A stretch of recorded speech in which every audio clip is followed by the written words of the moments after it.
अवर backbone और हमारे जो ट्रस्टी हैं वो तो है ही। वो तो हमको ऐसे बोलते हैं गलतियां करो, आप करो, उसमें से ही कुछ सीखोगे। और ये चीज़ मैं मेरे टीचर्स को बोलती हूँ, अगर हर चीज़ इतनी अच्छी हुई तो उसमें तो कुछ गोलमाल ही हो सकता है। सो मैम, ये आपको ये जहन में बैठ गया था, ये इवेंट आपके जहन में बैठ गया था कि ये बहुत पेनफुल हाँ था। वो टेंसफुल था मेरे लिए, फर्स्ट था और मुझे प्रूव करना था कि एज अ प्रिंसिपल मेरा फर्स्ट इवेंट था, इतनी बड़ी जगह पे था। उसमें उस टाइम पे भरत डांगर को हमने गेस्ट पे, उस टाइम पे वो मेयर थे, तो उस टाइम पे उनको बुलाया था। तो कैसे सारी चीज़ें परफेक्शन में जाए वो सब पहले से एक माइंड में था।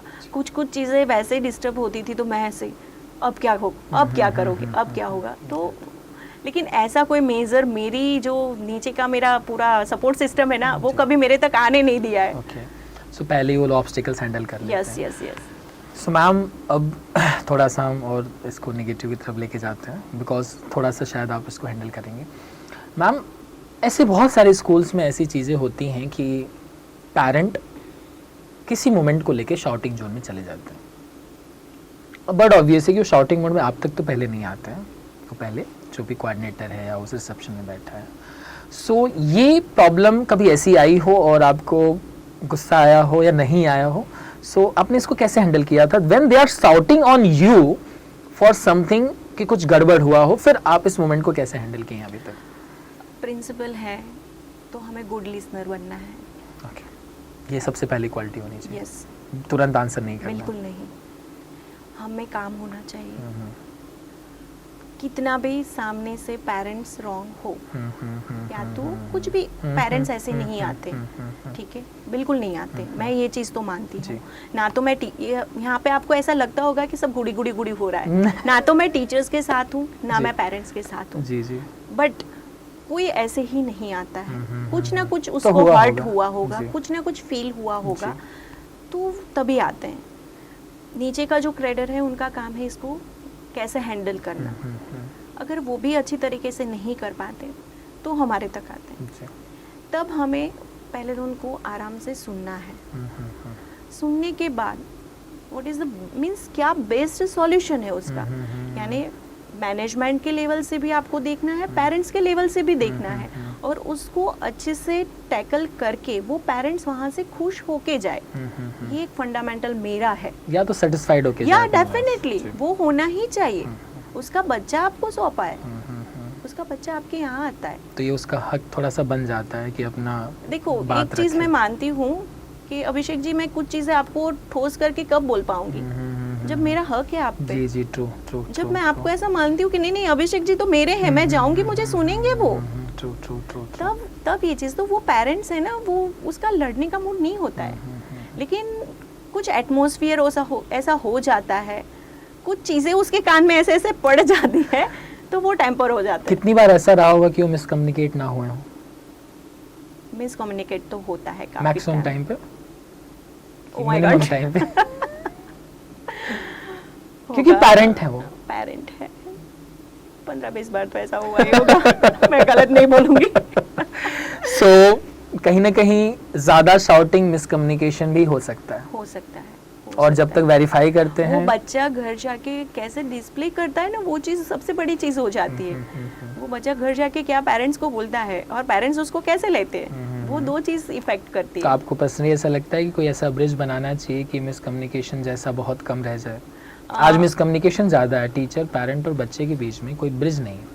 वो एग्जैक्टली मैंने ऐसा किया हुआ है कि पेरेंट्स को, कि अगर हम लोग स्पेशली कॉल करते हैं, हमारे फ्रंट डेस्क से कॉल जाता है उनको, एंड हम पूछते हैं कि आपको सर कोई प्रॉब्लम है, मैम आपको कोई प्रॉब्लम है, पेरेंट्स के साथ बात करती हूँ। इन वीकेंड मीन्स वीक में 2-3 बार मैं कॉल करती हूँ, मेरा एडमिन से कॉल, यस वी हैव, हर ऐसे रोटेशन हमने अरेंज किया हुआ है कि सबका बारी टर्न आए, यानी एडमिन हेड ने कर लिया, फिर रिसेप्शन से कॉल गया, और मैं भी कॉल करती हूँ पर्सनली।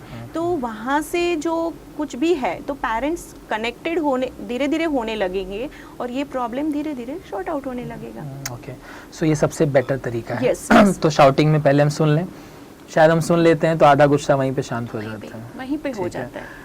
तो अगर सामने वाला मान लीजिए कभी ऐसा हुआ हो कि मैक्सिमम गलत ही हो, और 1-8% सही हो, उस केस में फिर कभी लगता है कि हम भी बोल दें? बोल दे ऐसा तो नहीं है, समझा सकते हैं हम लोग उनको कि देखिए आप गलत थे, आपको नहीं करना हाँ, चाहिए था। उनको आराम से बिठा के, और वो भी देखिए पहले सुन लेते हैं ना, तो वो हमें सुनता ही है कोई भी जगह पे। ये पेरेंट की बात है, मैं जनरली भी आपको बोलूँ कि अगर कहीं पे भी कोई चीज़ है और हमने उसको आराम से सुन लिया, तो डेफिनेटली वो सामने वाला पर्सन भी हमको सुनेगा। सो मैम, ये ब्लेम गेम का क्यों चल रहा है फिर? तुरंत जैसे ही एक्शन आता है तुरंत रिएक्शन रिएक्शन आता है? वो नहीं होना चाहिए। अभी एक्शन हो का रहा है ये, इसकी प्रैक्टिस ज़्यादा की जा रही है? एक्शन का रिएक्शन नहीं होना चाहिए। उस टाइम पे काफ़ी गलत डिसीजन हो जाते हैं। तो एक पेरेंट बायस्ड कैसे हो गया आज के दिन में कि उसको मैथ्स का टीचर पसंद आता है, हिंदी का टीचर पसंद नहीं आता, साइंस के टीचर के साथ अच्छी ट्यूनिंग है, स्पोर्ट टीचर के साथ अच्छी ट्यूनिंग नहीं है? ये कहाँ से आ गया? ये पेरेंट्स का नहीं है, ये बच्चे का है? ये बच्चे का। उसने ये बात बताई कि मेरे इनके साथ ऐसे नहीं, ट्यूनिंग का नहीं होता है, सब्जेक्ट का होता है। अगर मैं मैथ्स, मेरा बीएड मैथ्स में है, तो इसीलिए मैं आपको बताती हूँ कि मैथ्स सब्जेक्ट ऐसा है कि जिसको अच्छा लगे उसको बहुत अच्छा लगता है, और नहीं लगता है ना उसको इतना बोरिंग लगता है कि कब भाग जाए यहाँ से। तो काफ़ी टाइम उसको कैसे इंटरेस्टेड करके हम पढ़ाएं, कैसे बच्चों को इन्वॉल्व करें, तो क्यों हिंदी भी उनको पसंद ना आए। क्योंकि अभी हिंदी में नहीं, गुजराती में बहुत ज़्यादा होता है कि गुजराती का जो सब्जेक्ट है, क्योंकि इंग्लिश मीडियम में through out students going in English, okay, तो वहाँ पे बहुत इश्यू ऐसे आते हैं, नहीं आते ऐसा नहीं है, लेकिन उसको इंटरेस्टेड कैसे बनाना, कैसे बच्चों के सामने उसको सर्व करना, ये सारा टीचर्स की रिस्पॉन्सिबिलिटी है, सुपरवाइज़र की रिस्पॉन्सिबिलिटी है, and first of it's a principal responsibility कि आपके टीचर्स कैसे उसको सर्व कर रहे हैं। सो मैम, मेरा जो सवाल कुछ इस टाइप से मैं फिर से रिपीट कर रहा हूँ कि अगर एक बच्चा बायस्ड है और यही बात घर तक पहुँच रही है कि उसको साइंस वाली मैम ज़्यादा मानती हैं, ज़्यादा प्यार करती हैं या ज़्यादा अच्छे से केयर करती हैं और एसएस वाली मैम नहीं करती हैं, सो इस तरह के कम्युनिकेशन को पेरेंट कैसे हैंडल करते हैं फिर? या तो डे वन उसको विलन बना दिए तो एसएस वाली मैम है, ये तो मेरे बच्चे को नहीं पसंद करता। वो ऐसा नहीं है अभिषेक जी, ये सब्जेक्ट का होता है। देखिए कुछ सब्जेक्ट इतने मज़ेदार होते हैं ना कि बहुत मज़ा आता है। साइंस में एक्सपेरिमेंट होते हैं, फिर आप देखने जाओ तो मैथ्स भी ऐसा है। बच्चों को कुछ सब्जेक्ट ऐसे हैं जो लेंथी लगते हैं, जैसे, और टीचर्स को भी अगर उसको लेंथी सब्जेक्ट है, अभी शॉर्ट नोट आप देखने जाओ तो इतनी लंबी शॉर्ट नोट होती है, बच्चों को लर्न तो करवानी है। तो टीचर्स को भी थोड़ा उस टाइम पे वो स्ट्रिक्ट होके बोल दिया कि नहीं ये करके ही लेके आना है, तो वो बच्चा को होता है अरे यार ये तो मुझे ये क्यों बोला। सो मैम, पीटीएम, अगले सवाल पे आते हैं कि पीटीएम में बहुत सारे टीचर्स बैठे हुए हैं। आपके इस 10 साल के प्रिंसिपल वाली जर्नी में कभी ऐसा हुआ हो कि कोई टीचर मैथ साइंस की टीचर से ना मिलके पहले हिंदी, एसएस और इंग्लिश की टीचर से पहले मिला हो? हुआ है? यस। तो इसका मतलब इस तरह की ऑडियंस है कि जो बेसिक से अपने आप को जानना चाहती है। कोई ऐसा वाक्य कि जिसने बोला हो कि नहीं ये सारे ही टीचर्स का रोल पैरेलल है? नहीं, ऐसा तो नहीं है, लेकिन है कि पेरेंट्स है ना, अभी मैं देख रही हूँ कि जैसे ही फर्स्ट स्टैंडर्ड से गुजराती इंट्रोड्यूस होने लगता है, तो पेरेंट्स होते हैं कि उनको ऐसा है कि मेरे बच्चे को तो हिंदी इतना आता है, गुजराती में तो कुछ ही नहीं आता है, तो वो इंग्लिश में कुछ नहीं आता है, तो वो टीचर्स को मिलने में जिसमें उसका बच्चा नहीं परफॉर्म कर पा रहा है, वहाँ पे पहले जाता है। वो मैंने देखा है। इससे ये बिल्कुल फ़र्क नहीं पड़ता कि ये सब्जेक्ट सुपीरियर है, ये इंग्लिश सुपीरियर है, इससे कोई फ़र्क नहीं पड़ता? नहीं, मैंने ऐसा तो कभी तो नहीं देखा है। जो मेरे पास लिस्ट आता है, और ऑलमोस्ट सारे पेरेंट्स मिलके तो जाते हैं, ऐसा किसी को छोड़ के नहीं जाते, क्योंकि हमारे यहाँ एक सिस्टम है कि सारे पेरेंट्स जो नीचे आते हैं, फिर पूरा एक है कि किस किस टीचर को मिले हैं, वो they are tick the that के ओके इनको मिल लिया, इनको टीचर्स के पास भी लिस्ट रहता है, और पूरा नीचे चेक होने के बाद फिर जाते हैं। तो हम भी उनको नहीं छोड़ते हैं कि हर सब्जेक्ट इम्पोर्टेंट है। सो टीचर बच्चे, सो एक टीचर के पास ये आर्ट होता है ये समझ पाने का कि कोई बच्चा बैक बिचिंग कर रहा है या बुलिंग कर रहा है आपस में, या कुछ ऐसे चीज़ें कर रहा है जिसके वजह से कहीं ना कहीं टीचर अनकंफर्टेबल फील करते हैं। ये टीचर के अंदर आर्ट होता है ये पता लगाने का? यस, उसका मैं बताती हूँ कैसे मैं ये इतना कॉन्फिडेंस से बोल रही हूँ। टीचर है, स्टार्टिंग में काफ़ी ऐसे टीचर्स मैंने भी सुना है और काफ़ी देखा भी है कि वो बाय हार्ट वो प्रोफेशन में नहीं आते जी। है। चलो ओके, हस्बैंड जॉब जा रहे हैं, बच्चे स्कूल, तो मैं आई एम भी फ्री, कुछ तो मैं भी कुछ कर लेती हूँ, चलो अर्निंग हो जाएगा। लेकिन जैसे जैसे ये सिस्टम में वो आते हैं, और सही में मैं बता रही हूँ कि वो बच्चे से इतने कनेक्ट हो जाते हैं कि वो चाहे ना तो भी उसको निगलेक्ट नहीं कर पाते हैं। ओके। ये सारी चीज़ें अब इसीलिए जितने पुराने टीचर्स होते हैं, यानी कि मैं ऐसा जल्दी चेंज नहीं करती हूँ अगर बाय कोई रीज़न इतना बड़ा सा है, अदरवाइज़ वो जितना बॉन्डिंग उनका स्ट्रॉन्ग हुआ उतना वो इमीडिएटली समझ लेते हैं कि अच्छा इसका ये प्रॉब्लम है, और काफ़ी ऐसे प्रॉब्लम्स होते हैं कि इमीडिएटली वो शॉर्ट आउट कर देते हैं। ओके। तो मैम अब फिर से हम आते हैं बच्चों वाले सेगमेंट पे कि कभी होता है कि बच्चा आके किसी टीचर की कंप्लेन कर रहा है कोई पॉइंट ऑफ व्यू में, तो आप ये कैसे जज कर पाती होंगी? या तो एक तो आप उस टीचर को जानते हैं कि वो ऐसे हैं, अच्छा पढ़ाते हैं, जैसा भी पढ़ाते हैं, तो जैसे ही बच्चा कंप्लेन लेके आता है तो क्या उसी समय आप रेक्टिफाई कर लेते हैं एनालिसिस करके, नहीं नहीं ऐसा तो हुआ ही नहीं होगा, तुम गड़बड़ कर रहे हो? नहीं, कि टाइम लेती हैं आप? टाइम लेती हूँ, तुरंत नहीं करते नहीं, आप? पूरा काफ़ी टाइम रूट कॉज तक जाना पड़ता है। क्यों इतना हार्श डिसीजन टीचर ने लिया, बच्चे ने क्यों ऐसा किया, काफ़ी टाइम घर पे कुछ एनवायरनमेंट ऐसा हुआ हो, कुछ ऐसी सिचुएशंस क्रिएट हुई हो कि बच्चा वो खुद डिस्टर्ब है। तो काफ़ी टाइम ऐसा भी है कि दोनों को साथ में बिठा के कि भाई बेटा बोलो तुम्हें क्या प्रॉब्लम है, मैम आपका क्या इशू था, पहले इंडिविजुअली सबको, और अगर इन बिटवीन कुछ कॉमन है तो साथ में हम डिस्कस करते हैं, तो उस समय ये हैंडल हो जाता है? हो जाता है। ठीक है। सो मैम एक कोई ऐसा इवेंट बताइए कि स्कूल में कुछ ऐसी चीज़ें हुई हों या पेरेंट को कोई पसंद नहीं आई हो, या किसी टीचर की वजह से किसी ने अपना स्कूल बदल दिया हो कि नहीं नहीं हम यहाँ पे हमारा बच्चे को सूट नहीं कर रहा, या कुछ ऐसा हुआ है कि अब हम यहाँ नहीं पढ़ा सकते, क्योंकि हर स्कूल में ऐसे इवेंट्स होते रहते हैं। ऐसा तो किसी ने चेंज किया हो इतना बड़ा तो मेरे पास नहीं है, रिपोर्ट ऐसा कुछ नहीं है, ये ट्रू है, आप ऑन पेपर भी कभी भी कोई भी चेक कर सकता है।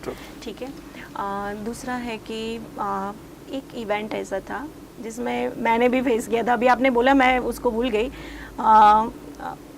एक पेरेंट है हमारे, बहुत अच्छे पेरेंट है, मैं उसको अच्छा ही बोलूँगी। उसके बेटे को बेंच लग गई। अच्छा। ठीक है, बेंच लग गई, उनका कहना ऐसा था कि मैम को पता है कि बेंच लग गई। तो सब स्कूल 6 बजे छूट जाती है, हमारी दोपहर का सेक्शन है जो 2 सेक्शन चल रहे हैं। जी जी। तो टीचर्स भी घर गए, बच्चा घर गया वैन में, उन्होंने देखा और उनका कॉल गया सुपरवाइज़र पे, आप अभी के अभी स्कूल में आइए, मेरे बेटे को ऐसा हुआ है, टीचर को भी बुलाओ। दैट डे मेरा एक रिलेटिव में डेथ हो गई थी, तो मुझे जाना था जूनागढ़। अच्छा। और मेरी 7:20 की जामनगर इंटरसिटी थी। तो मैंने यहाँ से मैंने बोला कि सर सॉरी मैं नहीं आ सकती हूँ, ये मेरा इश्यू है। मैं तो he has just one statement कि अगर आप नहीं आ सकते हैं तो मेरा एलसी मैं कल ले जाऊँगा। अच्छा। मेरा एक एलसी का मुझे प्रॉब्लम नहीं है, अभी भी मैं फ्रंट कैमरा बोल रही हूँ, लेकिन वो सेटिस्फेक्शन था, जाना था वो मेरा पर्सनल प्रॉब्लम था, मुझे जाना है और मैनेज करना भी मेरा काम था। मैंने बोला सर आप पहुँचिए, मैं 10 मिनट में आती हूँ। एंड लक है भगवान का कि मेरा घर एकदम नज़दीक है, फटाफट 10 मिनट्स में मैं पहुँच गई। और मैं वहीं पे सुपरवाइज़र, टीचर को नहीं पता था दैट पेरेंट्स वांट कि मुझे सीसीटीवी दिखाओ। अच्छा। एडमिन हेड को बुलाया, सीसीटीवी ऑन करवाए, सब कुछ देखा उन्होंने। फिर उन्होंने देखा कि नहीं मैम को तो नहीं पता है, इसने ही मस्ती की है और उसको लग गया था। काफ़ी वेरिफिकेशन के बाद। यस, काफ़ी लेकिन वो सेटिस्फेक्शन सर इतना बढ़िया रहा कि फिर उसके फैमिली से 4 एडमिशन्स मेरे नए हुए। अच्छा, कि they are taking care of. Yes, तो मैंने छोड़ा नहीं, ना सुपरवाइजर ने, यानी छोड़ना नहीं है, कुछ भी हैंडल करना है। यस, फ्रंट पे आके करना है, बैक पे नहीं रहना है। तो फ्रंट पे आके उसको हैंडल करो जैसे भी है। उस दिन मैंने भागते भागते ट्रेन पकड़ी, लिटरली भागते भागते। तो होता है कि पेरेंट्स को ट्रस्ट मिलना ज़रूरी है और यही पेरेंट्स हमारी वैल्यू करेंगे। सो मैम अभी तक के डिस्कशन में क्वेश्चन से ही क्वेश्चन बना है और नॉन स्क्रिप्टेड था और आपके जवाब भी नेचुरली लग रहे हैं। सो आखिरी के हम 3 या 4 क्वेश्चन पे आते हैं। सो मैम, अब पेरेंट्स को लेके आप इस पॉडकास्ट के थ्रू जो पढ़ रहे हैं या जो पढ़ के जा चुके हैं, जो आने वाले समय में पढ़ेंगे, उनको क्या मैसेज देना चाहेंगे आप? देखिए, मैं जो देख रही हूँ अभी कि पेरेंट्स एज अ मैं भी पेरेंट हूँ, मैं ऐसा नहीं बोलूँगी, पेरेंट ज़्यादा ही कुछ अपने बच्चों को लेके थोड़ी ज़्यादा उनको फैसिलिटी है, उनको पैम्परिंग है, थोड़ा ज़्यादा है। थोड़ा छोड़ दीजिए। देखिए, वो बच्चा आगे बढ़ेगा, उसमें आपको तो पेरेंट्स को प्राउड फील होना ही है, लेकिन वो बच्चा जब हमें मिलता है, हम मार्केट से गुजरते हैं, अभी भी मेरी 10 साल की जर्नी में काफ़ी बच्चे ऐसे निकल गए जो बहुत अच्छी अभी गूगल में है, ठीक है, तो बहुत अच्छी जगह पे रिलायंस में हैं 2 बच्चे। एक ने अभी जस्ट उसने कहाँ पे IIM में उसने जॉब अभी जस्ट मिली है, तो they are going in well place. तो थोड़ा सा हम पे ट्रस्ट रखिए, थोड़ा सा, ज़्यादा मैं नहीं बोल रही हूँ। अगर आपको, और पेरेंट्स और एग्जैक्टली अभी क्या है, बोथ आर वर्किंग, मैंने जैसे अभी डिस्कस हमारा हुआ था, बोथ आर वर्किंग, तो पेरेंट्स आते हैं शाम को दोनों थके हारे, उनकी भी मैं मजबूरी समझ सकती हूँ, लेकिन अगर कुछ भी कम्युनिकेशन है तुरंत स्कूल पे जाइए, पूछिए कि इसमें कितना सही है और कितना गलत है, then will take the decision, direct decision पे मत जाइए। तो पेरेंट्स के लिए ऐसा है। खैर मैम, सो एक उनकी नेक्स्ट जनरेशन पे आते हैं, बच्चों के लिए क्या मैसेज देना चाहेंगे आप? बच्चों के लिए बहुत बड़ा मैसेज है प्लीज़ कि हो सके उतना सोशल मीडिया दूर रखिए जी। बहुत बेनिफिट है, मैं मना नहीं करूँगी। AI पे हम लोग जा चुके हैं अभी, हमारे टीचर्स सारे AI पे वर्क कर रहे हैं, बच्चे भी उनको बोलते हैं तो करके लेके आते हैं, लेकिन मैं पर्सनली बोल रही हूँ कि हो सके उतना इन फ्रंट ऑफ पेरेंट्स के सामने सोशल मीडिया यूज़ कीजिए। अदरवाइज़ यही चीज़ है जो बच्चों को या तो बहुत आगे ले जाएगी या तो बहुत पीछे जी। तो मैम, इससे रिलेटेड एक सवाल मैंने पिछले पॉडकास्ट में ही पूछा था कि 2 तरह के बच्चे हैं आज के दिन में। एक बच्चे को लग रहा है कि मुझे बहुत सारी पढ़ाई करके जीवन में सफल होना है, और एक बच्चे को लग रहा है कि बिना बहुत कुछ पढ़े भी मैं उससे ज़्यादा सफल हो सकता हूँ कि जो ज़्यादा पढ़ा लिखा है। इस पे आपकी क्या राय है दोनों पक्ष के बारे में? बहुत अच्छा क्वेश्चन है। जो NEP हमारी आई है, मैं उस पे आऊँगी क्योंकि उसके रिलेटेड क्वेश्चन है। जो NEP आई है हमारी 5+3+3+4 वाली, ठीक है, आप उसमें अगर हमने तो पढ़ी है पूरी, तो उसमें है कि पहले ऐसा था कि साइंस स्ट्रीम है उसको वेटेज दो, ठीक है, कॉमर्स है उसको वेटेज दो, अगर बच्चा बहुत स्कॉलर है तो साइंस में जाएगा, अगर बच्चा वीक है तो कॉमर्स में जाएगा, उससे भी बच्चा डाउन है तो आर्ट्स में जाएगा। अभी ऐसा नहीं है, चूज़ योर फील्ड। आपको क्या अच्छा लगता है? आपको म्यूज़िक अच्छा लगता है, म्यूज़िक में भी नाम कर सकते हो, क्यों नहीं कर सकते उसमें भी, लेकिन एक पेरेंट्स से सपोर्ट मिलना चाहिए। 3 इडियट में हमने देखा ही है। जी, ट्रू है। पेरेंट्स का सपोर्ट इसमें मिलना बहुत ज़रूरी है।